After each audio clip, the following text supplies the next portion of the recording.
thank you. So appreciate that we get to journey with you and move forward together. Whether you're renting, whether you own, whether you're thinking of selling, or whether you're thinking of buying, or whether in fact you're an investor. Everything to do with real estate, living in real estate, not just owning real estate, is what we talk about on the Inside Track on Real Estate with the Decker team. And I want to thank you because it's your contributions, your insights, your perspectives that make the shows what they are and bring the value that they bring. So thank you for that. And thanks for listening, because if nobody was listening, yeah, but we really wouldn't have a show, would we? No, and yet if you didn't engage first, then there'd be nothing to listen to. So which comes first, the 2x4 or the house? I guess the 2x4. The 2x4. That one was actually easy. Yeah. It's a chicken or egg argument that would be a little bit harder. I know. The cart or the horse. Those I get. Which the cart comes or the first. horse? Yeah. Come on. Because the horse can pull the cart or the horse can push the cart. I don't think so. So the 2x4 or the house. Absolutely the 2x4 comes first. And so today it's a little bit of an intriguing show. It's one that we really have taken almost 30 years to be able to put together. False predictions. Yeah. False predictions. Now, what on earth does that mean when we're talking about real estate? Well, I think there's a couple things. Predictions, right? You're going to predict the future. Right. You're going to predict the value you might get for a particular property. Right. You might predict the value a neighborhood's going to go through. Right. You might predict the market overall. Right. There's a lot of predictions you could do in real estate. There are tons. I know one of our newest clients who I just met with in the last little bit, as I sat down with them, or actually even when we were on the phone and I asked, how did you come to call the Decker team? Who do we owe a thank you to because they've introduced you to us? And in fact, there was somebody and we have said thank you. And as we were talking, one of the things that I said, well, if you've already been helped and served by a realtor over the last little while, you know, I don't want to step on any toes. Have you signed any paperwork? Is there, you know, should I be backing off as I'm stepping in? And they said, well, the reality for us is we've signed nothing. We've been asked to sign nothing. So therefore we've signed nothing. We've not been given an understanding of the process. The only thing we feel that we've really been getting is exposure to homes, because anytime we want to see one, we can go see one. So that's kind of okay, maybe. Mm-hmm. And she said, and the other thing we've been getting is a lot of false predictions.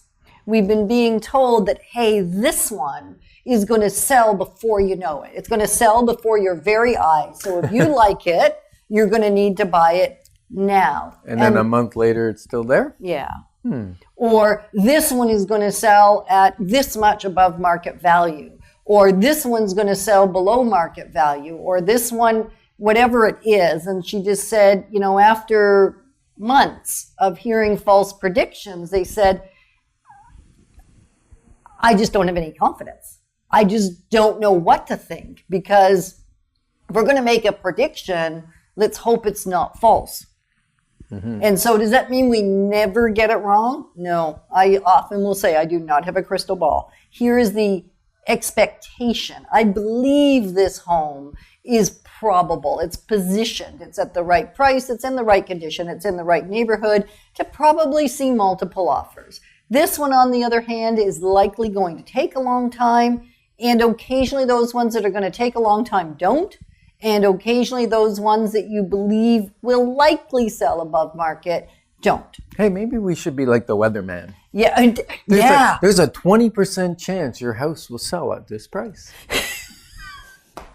Or a 40% chance or a 60% chance. Which always leaves the other percentage that goes the other way, right? So you can't be wrong. No, then you can't be wrong. And yet we want to be cautious not to give you any expertise, because we obviously, maybe it's not obviously. Any expertise? Yeah, we want to ensure that we do give expertise. Yes, that's better. Okay, thank you. We want to absolutely share expertise without telling you what the future is, because we don't know. We don't know. We can tell you what the probability is and what the likelihood is, maybe not in a percentage, but certainly in terms of a positioning. So false predictions. What creates false predictions? And it's not just the realtor that creates false predictions, I'll be telling you. It's everybody. So people say, well, how do I know what my home is worth? Because generally they'll come to me and they'll say, I think it's worth X. Right. And I'll say, well, okay, great. Where did you get that value from? Right. And many times it's, well, a neighbor told me it should be worth that. Or another realtor told me it was worth that. Right. Or that's what I've put into it, so I need to get that. Or I've got a mortgage on it, I need this amount of money to pay off my debts. Right. Or that's what the tax assessment says it's worth. Yep. Or that's what I had an appraisal done for a bank mortgage. Right. And right. So truly, all of those things may have some impetus. There's some minor amount of truth in those, but really what determines the value your home sells at is the buyer. Is what is a buyer willing to pay for your home? Exactly. Right? And I know we've done previous shows and we'll do future shows for sellers to help them do the simple things to increase the value of their home. So it's not like your home, because it's an interesting, simple calculation, and yet it also, the last 5%, even 10% of value of any home really has nothing to do with objective value. It is purely subjective. So how much is it worth to? It's emotional. How much is people buy on emotion? Absolutely. Even an investor who's doing their calculations, there's little emotion there, and yet then it's on facts and figures and numbers, right? And if it doesn't, and then they'll still get a gut feel if they like the building. Yep. You know, it's a summary of the maintenance, the location, the look of it. All kinds of things play into play as well as the numbers. They say it's just about the numbers. But you'll find that most investors will either go outside of their numbers, one way or the other, when they get a feeling of a building. Or if it's in their numbers and they look at it, they go, no, I don't want this building. Yeah, and you're going, but it fits your numbers. Yeah, but it just doesn't feel right. Or it just isn't right. It's like, can you explain that? Because it has this and it has this and it has this, and this is our criteria, and it meets all the criteria, because otherwise we're not wasting your time looking at property that doesn't work the criteria. Right. Now we're talking about false predictions. Yeah. And a lot of times when people are looking for a realtor to sell their property, they may interview 2 or 3. Yeah, some do. Some do, some don't. Some just pick one and they feel comfortable with them and they go with them. That's fine too. Just make sure they're a reputable, professional realtor that you're comfortable with, and then go for it. But others will have 2 or 3 in, and the worst criteria for determining which realtor you want, right? It actually breaks my heart every time it happens, because it happens, too often. Like I don't even know what to say. I'm speechless, because it is the thing that causes me probably more pain in the real estate industry than just about anything else. Yeah, because the prediction is, what they're saying is, one realtor says let's say it's a $400,000 house. One says it's worth $390, one says it's worth $400, and one says it's worth $420. And they pick the realtor that says it's worth $420 because the false perception is, because they think it's worth $420, that the seller will get more money for their house. Right. And that's a false prediction that will, cost you money. Will cost you money. It's going to bite you. And it's going to bite hard, like worse than mosquito bites. I've been camping not that long ago, and I had a lot of mosquito bites, and they hurt. And the horse flies and the deer flies, they don't feel good either. Horse flies are the worst. I know, they take chunks out of your being. And so that's what a realtor does that overprices a house. Right. It really is taking a chunk out of your investment, out of your this is big. Out of your equity, out of your money. Like this is the one thing that makes me insane, actually, in our industry, and that is the false prediction about pricing. And here's the bottom line around pricing. There's two things. The buyer decides. Number one. Number two, we do research with you. If we do the research and you do the research, we give you the sold prices. We give you what's gone on in the neighborhood. We go into another system that is not available to the public at all. Well, neither is the sold prices on the public site. But then there's also two other sites that we have access through that we pay for because we're realtors. We can pull sales that were not on the multiple listing service. We can pull square footage of the homes that are potentially being compared to yours. So there is an exorbitant amount of data that can be provided to you so that you are making a sound decision. You haven't been into the tens of thousands of homes that we've been into, and I fully appreciate that. And then bear in mind too, we Okay, get all I'm this excited. data. I know, we get all this data, right? Right. And then we have to filter it Yes. with our knowledge and experience of what the market's doing in your neighborhood. Specific to your neighborhood. Because we've gone through this spring a pretty decent seller's market in quite a few communities, and yet there's been lots of other neighborhoods, neighborhoods, that's not been true. That as we've attempted to go for a little more, there's been a little less available than anybody would have anticipated. And so it is neighborhood specific. It's even street specific sometimes, because if one on this street went for X, it does not mean that it will go for X on your street. Or it may mean it's going to go for higher than X on your street, or it may mean less. And so the false prediction of a price when it's not backed by data. If you have 2, 3, 4 or more opinions and there's a variation,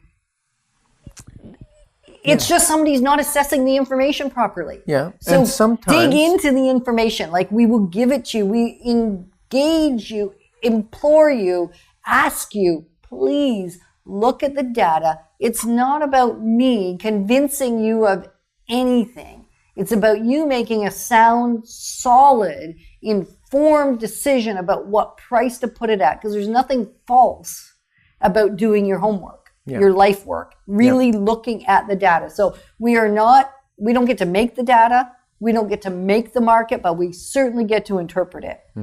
And then we have, and you're almost there, Ken. I know you're waiting, and you've been so patient, because this is a rant for me. This is. I've noticed. I know, but there's nothing that hurts my heart really more in the real estate industry than a false prediction on price, and then somebody succumbing to bad counsel and therefore getting less for their house. This is the bottom line. You get less for your house when you price it wrong to start with. Yeah. Always. Yuck.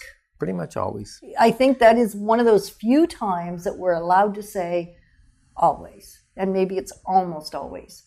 Certainly, it is pretty much a sure thing that you're going to sell your home for less if you start in the wrong price bracket. Now, sometimes, like, we Breathe, kind breathe. of Tell her to laid breathe. it on the agent for taking, like, giving too high a price.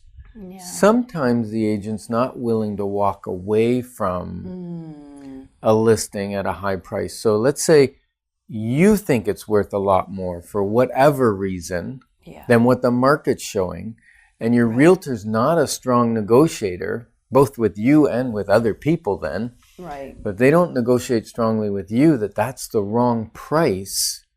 Then what happens is basically the realtor's picking up leads on your house for other buyers, but they're not selling your house. They're going and selling the other house that's priced properly. And so it's very, very important that you do not select your realtor based on the price they give you. You want to select them on their experience, on how they, that kind of gut feel. Do you trust them? Do you like them? You want to pick them based on the preparedness that they are. You want to pick them on their track record. Ask them, what percentage of your listings sell? Ask them, what percentage do they sell of the list price? How often do you need the price reduced? Things like that. ask them those tough questions. Well, they're not tough questions. They're actually really simple questions. They're just going to show you the truth. You can't, there's no smoke and mirrors with that. It's just, what do you do? What is your track record? What are the percentages? What is it? Because then you're going to be able to select well. And somebody that's going to treat your money like it were their money. And in fact, I probably treat your money, Linda said this on a previous show, we treat your money, your contract better than we would treat our own. Because there's a sense of... We take more risks with our own. Yeah, we do. And it's true. When she said it, I went, no, I treat your money like mine. I went, no, actually, I treat your money with more respect and more responsibility than I do my own. It's easier for me to let go some of mine than it is for me to let go some of yours. So it's always the goal at the Decker team to get you top dollar.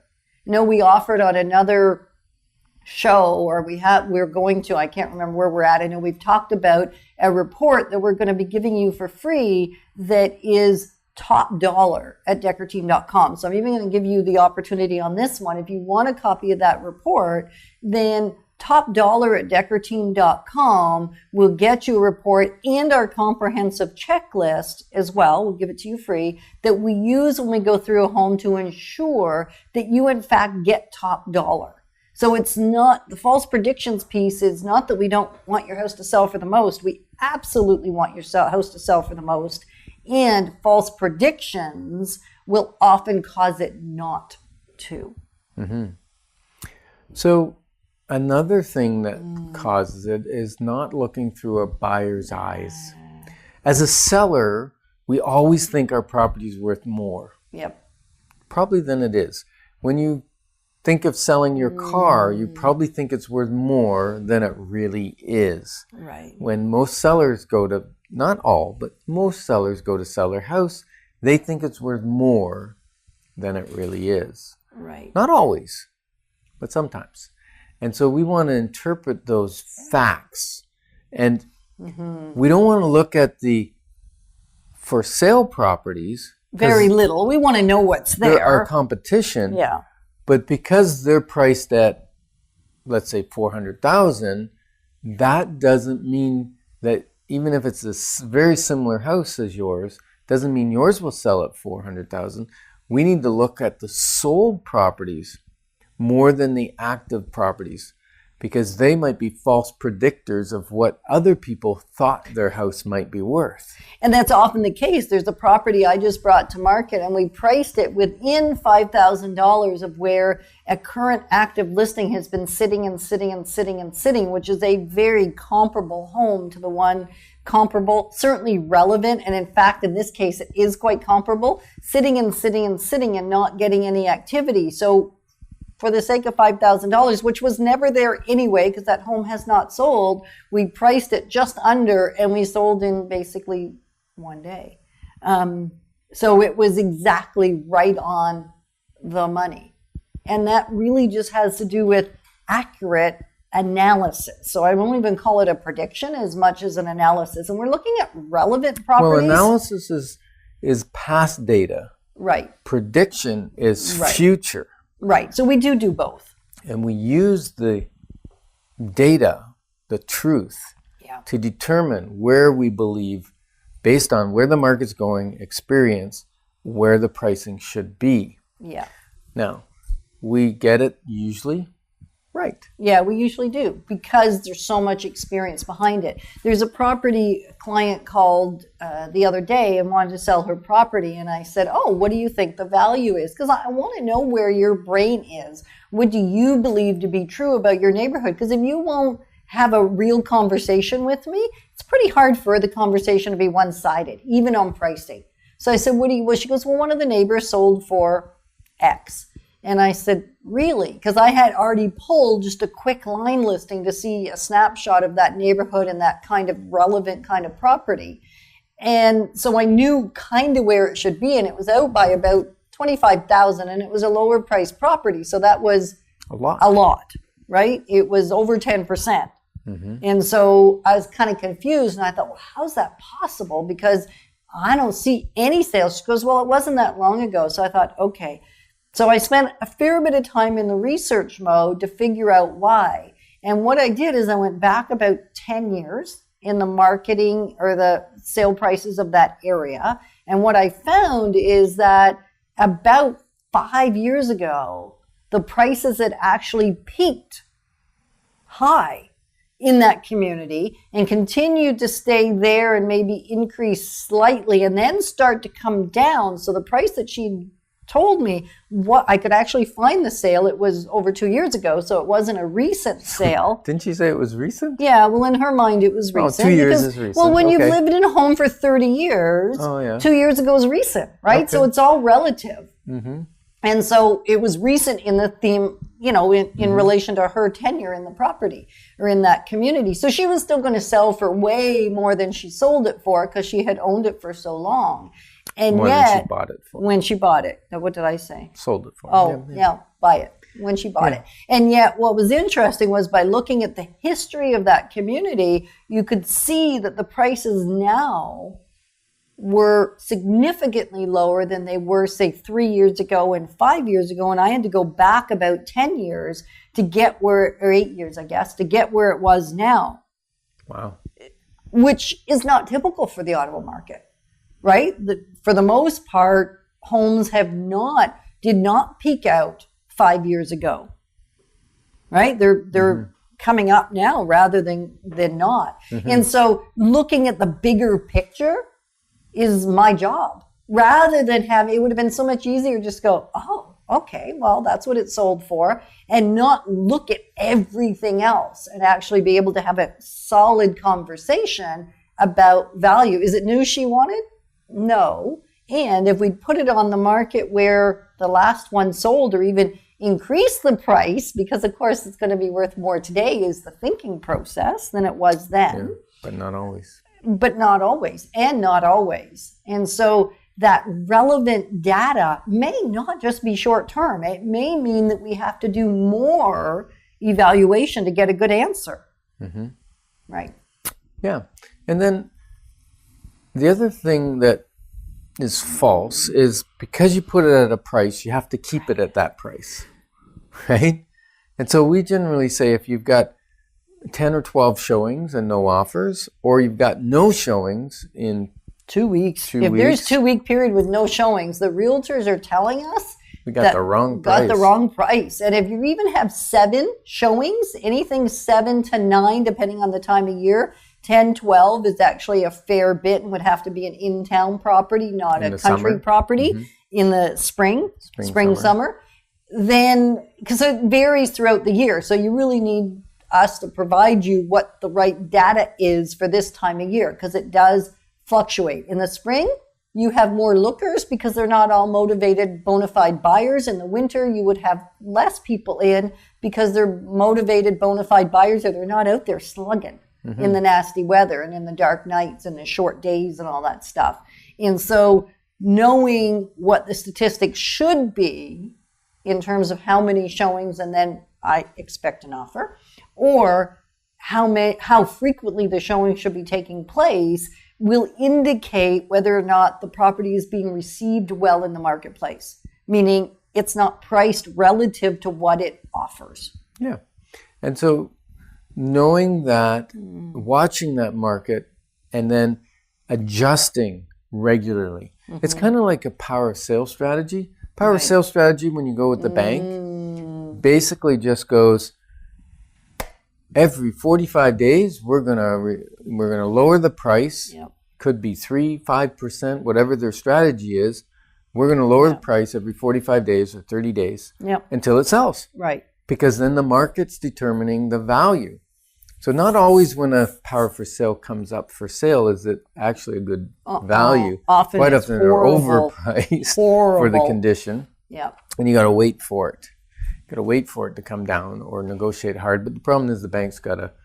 They have to do their due prove diligence. that they got as much, right? Yeah. And then they put all their effort in to get as much as the market would possibly bear. So Yeah. it's not just doing it, it's actually having proof that they did it. So therefore, that's Yeah. the strategy. So one of the things we offer that supports you is we've got 2 different actually reports. One is a snapshot. We call it a market snapshot. And it's very basic, very simple. We tell you what houses are selling around you on a regular basis in your neighborhood. Right. So you can keep an eye on the market. This is really for people that are kind of curious, may want to sell in a year or 2 or 3 or whatever. Or 10. It Or doesn't 10. really matter. They just want to keep an eye on the values in their neighborhood and what things are happening. What they're actually selling for Yeah. is the key word there. So a market snapshot will give you the actives, and more importantly, it will give you the sold. So generally that's around the 15th of the month. It is monthly. It comes into your inbox. You just give us Just an email link. just an email. Yep, it's very simple. So if you want one of those, all you have to do is market snapshot at deckerteam.com. It's that easy.